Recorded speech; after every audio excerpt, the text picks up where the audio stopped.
Hello friends, welcome back to my channel Renu study 99। दोस्तों, Renu study 99 के YouTube channel पे आप सभी का स्वागत है। दोस्तों, आज की वीडियो में हम समास के टॉपिक पर डिस्कस करने वाले हैं। तो इसके पहले की वीडियो में हमने समास की परिभाषा और समास के कितने भेद होते हैं वो देख चुके हैं। अब हमें उन भेदों की परिभाषा तथा उदाहरण और उसकी पहचान को देखना है कि कौन से समास की क्या परिभाषा है तथा उसे पहचाना कैसे जा सकता है। तो आज की वीडियो में हम बहुत ही महत्वपूर्ण प्रश्न इसमें से बनेंगे, जो कि क्लास 9-10 हो या फिर 11-12 हो या फिर हिंदी से संबंधित ऑल कॉम्पिटिटिव एग्ज़ाम्स में जब भी कभी क्वेश्चन बनते हैं तो इनसे ज़रूर ही बनते हैं। तो ये वीडियो सभी छात्रों तथा छात्राओं के लिए है जो कि हिंदी की तैयारी करते हैं, वो कोई भी एग्ज़ाम हो जिसमें वो हिंदी से संबंधित प्रश्नों को तैयार करते हैं, तो उसकी दृष्टिकोण से यह बहुत ही महत्वपूर्ण वीडियो है। तो फ्रेंड्स, आज की वीडियो में हम देख लेते हैं अव्ययी भाव समास को।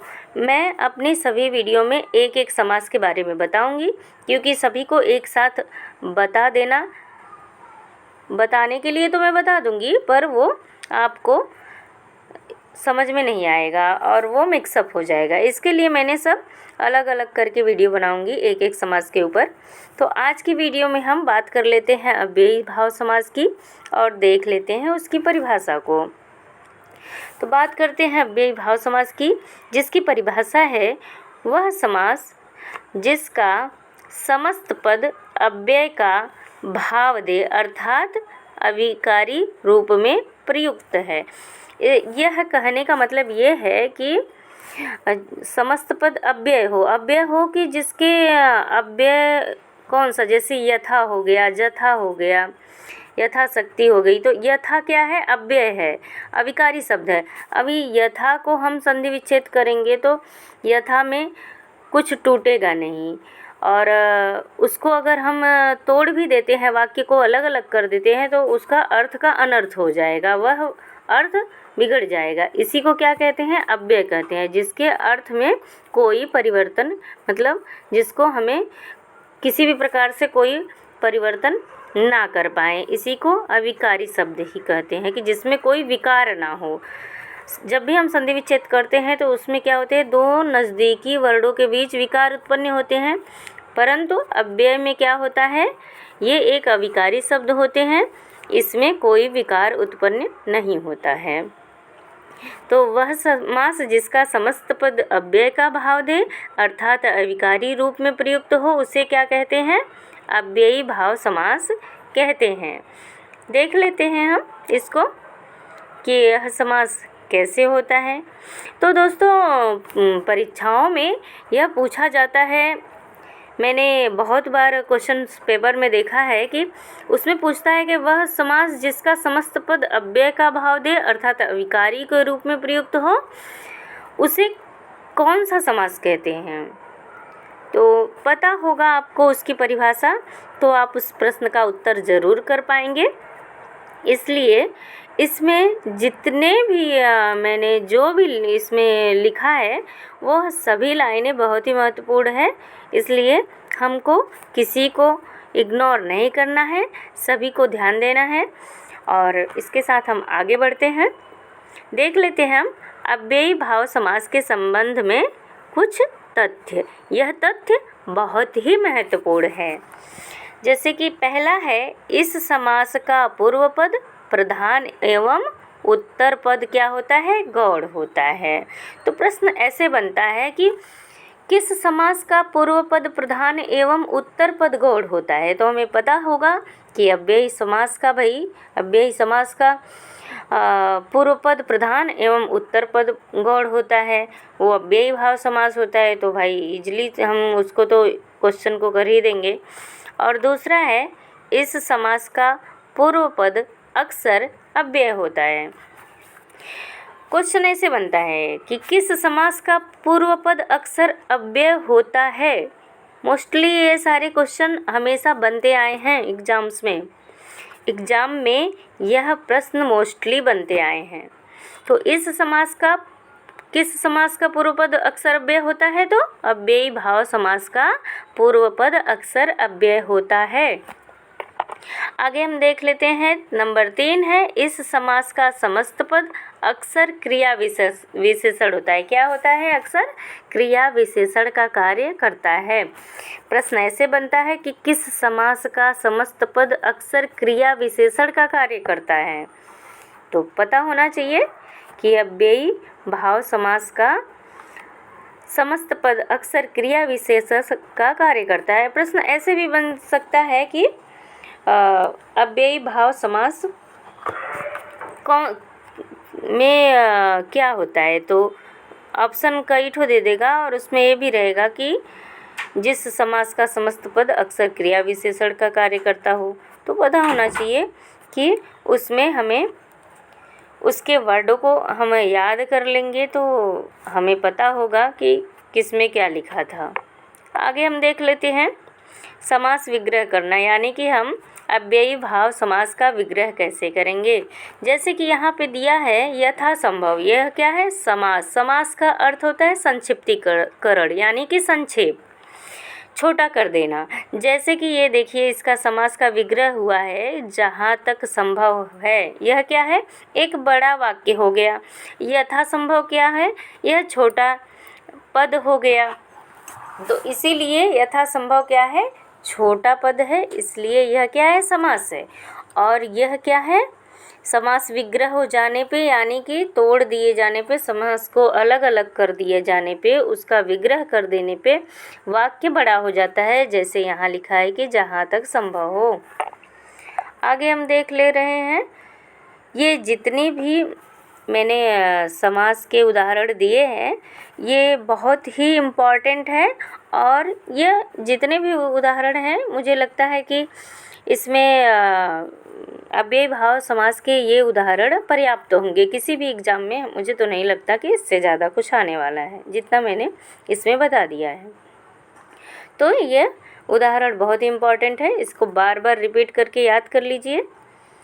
तो अगला हम देख रहे हैं कि यथाशक्ति।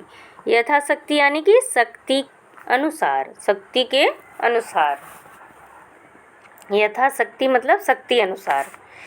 तो प्रश्न ऐसे ही देगा कि यथाशक्ति का समास विग्रह क्या होगा। तो शक्ति के अनुसार तीन और ऑप्शन रहेगा।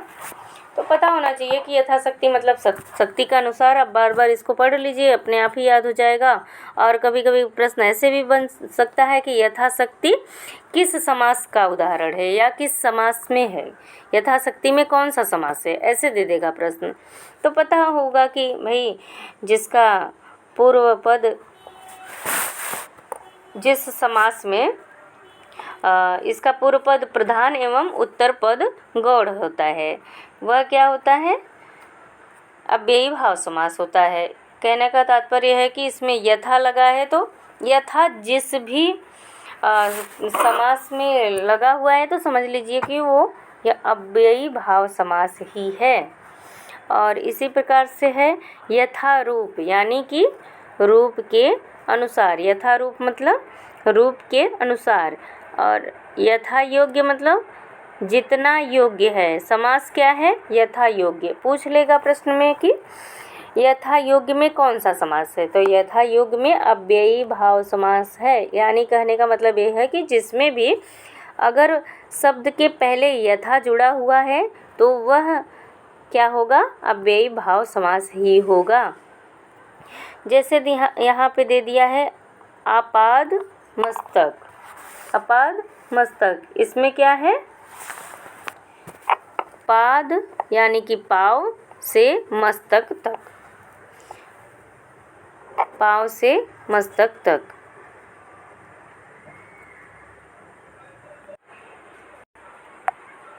आगे हम देख लेते हैं, आगे है आजन्म। आजन्म, आजन्म क्या है? समास है। कौन सा समास है? अव्ययी भाव समास है। जिसमें भी आ उपसर्ग लगा हो उसमें क्या होता है, अव्ययी भाव समास ही होता है। तो आजन्म मतलब जन्म से लेकर, आजन्म मतलब जन्म से लेकर। आगे हम देख लेते हैं आकंठ। आ लगा है, उपसर्ग आ है और आकंठ। अगर आकंठ को हम तोड़ के देखें तो वह उसका अर्थ खराब हो जाएगा। यानी कि कहने का मतलब ये है कि जिसमें आ उपसर्ग लगा हो वह क्या हो जाएगा, अव्ययी भाव समास हो जाएगा। तो आकंठ में कंठ तक, इसी तरह आमरण में मरण तक। आमरण का मतलब होता है मरण तक, समास विग्रह करने पे मरण तक। आमरण क्या है, अव्ययी भाव समास का ही उदाहरण है। आमरण में कौन सा समास है, अव्ययी भाव समास है। आकंठ में कौन सा समास है, अव्ययी भाव समास है। उसी तरह से निरामीष, निरामीष का मतलब होता है बिना आमीष। आमीष का मतलब मांस के, बिना मांस के। निरामीष क्या है, अव्ययी भाव समास। निरामीष में अव्ययी भाव समास है और समास विग्रह कर देने पे उसका हो जाता है बिना आमीष, यानी मांस के, बिना मांस के।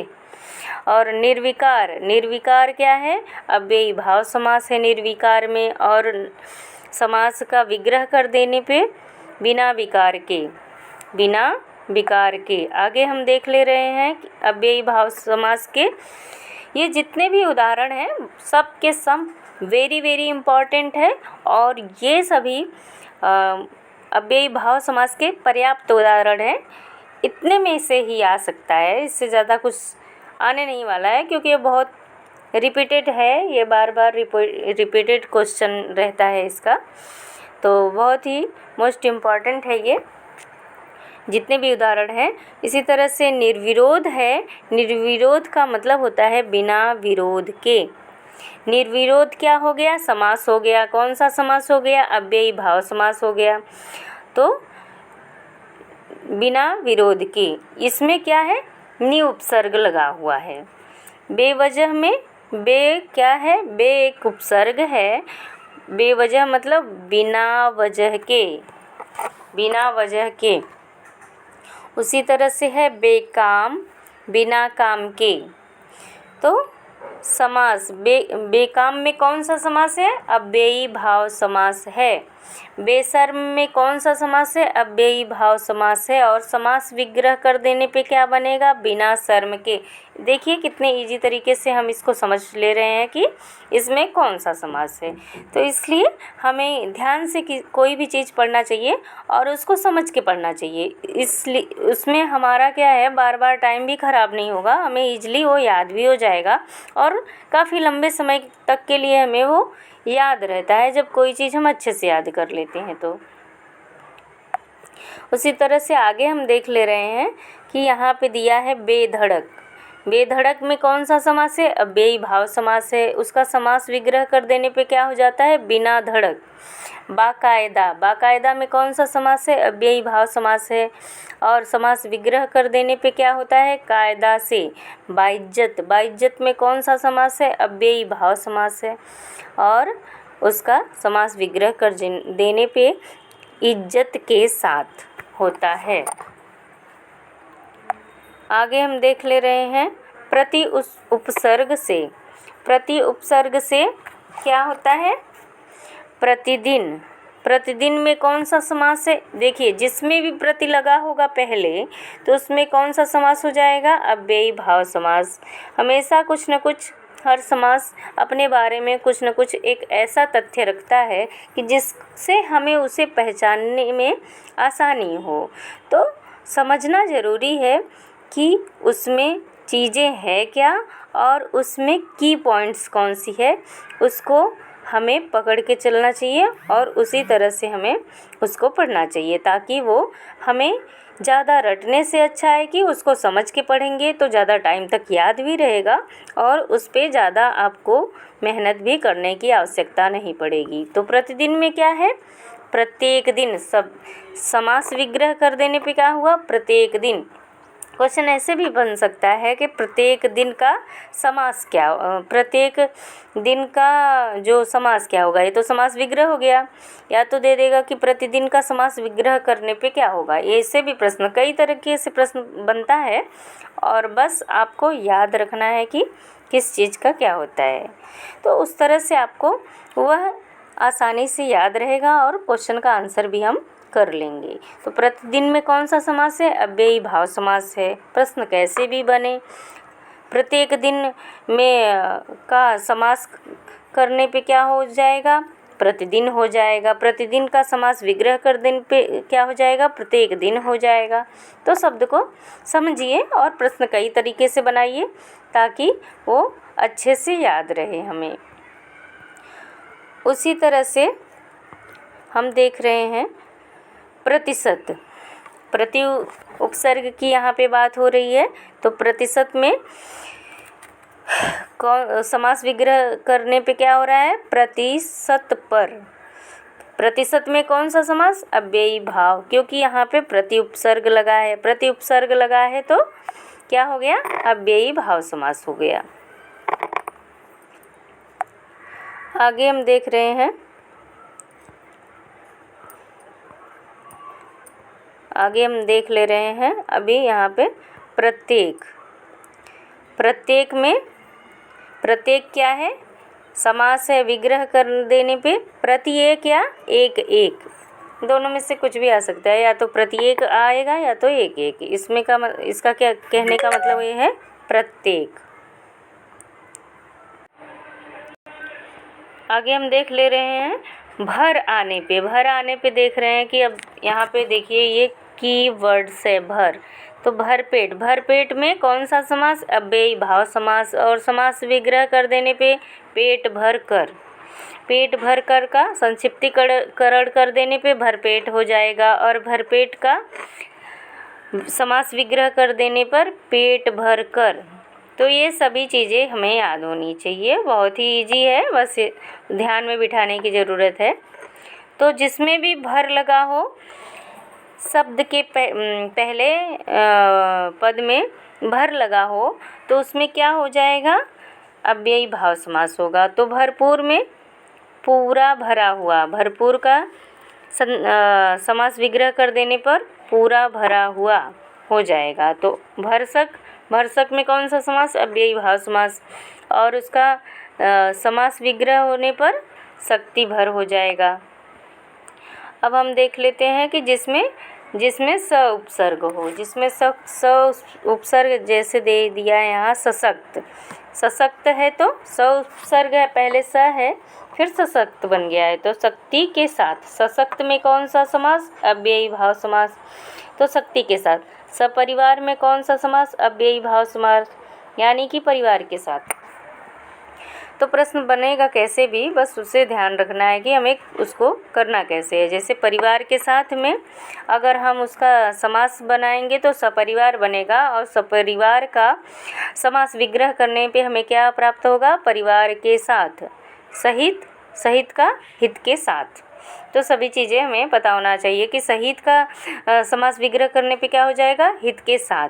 हित के साथ दिया है तो उसका क्या हो जाएगा? सहित हो जाएगा, यानी कि स उपसर्ग के जुड़ाव से सहित हो जाएगा। आगे हम देख लेते हैं जिसमें अति उपसर्ग लगा हो। क्या लगा हो? जिसमें अति उपसर्ग। जैसे यहाँ पर दे दिया है अत्युत्तम। क्या दे दिया है? अत्युत्तम। अत्युत्तम मतलब उत्तम से अधिक। अत्युत्तम में कौन सा समास है? अव्ययी भाव समास है। उसका समास विग्रह कर देने पे उत्तम से अधिक हो जाता है। अत्याधुनिक, अति उपसर्ग इसमें लगा हुआ है। तो अत्याधुनिक में आधुनिक से भी आधुनिक। समास विग्रह कर देने पे आधुनिक से भी आधुनिक। अत्याधुनिक में कौन सा समास? समास अव्ययी भाव समास होता है। अब हम देख रहे हैं कि पुनरुक्ति होने पर। तो पुनरुक्ति होने पर जब भी होगा तो उसमें समास कौन सा होगा, अव्ययी भाव समास हो जाएगा। ये सभी जितने भी उदाहरण हैं सिर्फ आप इतना भी याद कर लीजिए तो आपकी परीक्षा में अगर अव्ययी भाव समास से कोई भी प्रश्न बनेगा तो इससे बाहर नहीं जाने वाला है।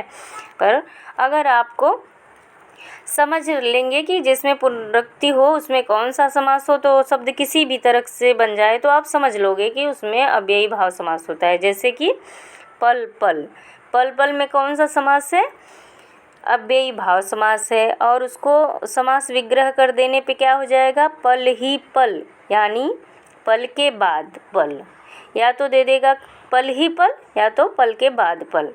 तो इसमें कौन सा समास हो गया, अव्ययी भाव समास। पल ही पल दिया, उसका समास बनाना है तो पल पल बन जाएगा। पल पल का समास विग्रह करना है तो पल ही पल या पल के बाद पल, ये हो जाएगा। उसी तरह से हाथों हाथ, हाथों हाथ ये क्या है, पुनरुक्ति ही तो है, हाथों हाथ।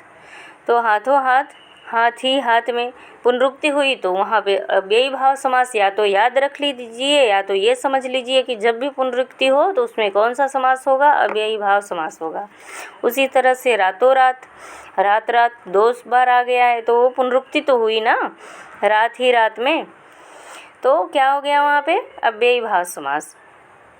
उसी तरह से है बातों बात, तो बात ही बात में, यहाँ पे कौन सा समास हो गया, अव्ययी भाव समास होगा। पुनरुक्ति जहाँ भी होगी वहाँ अव्ययी भाव समास होगा।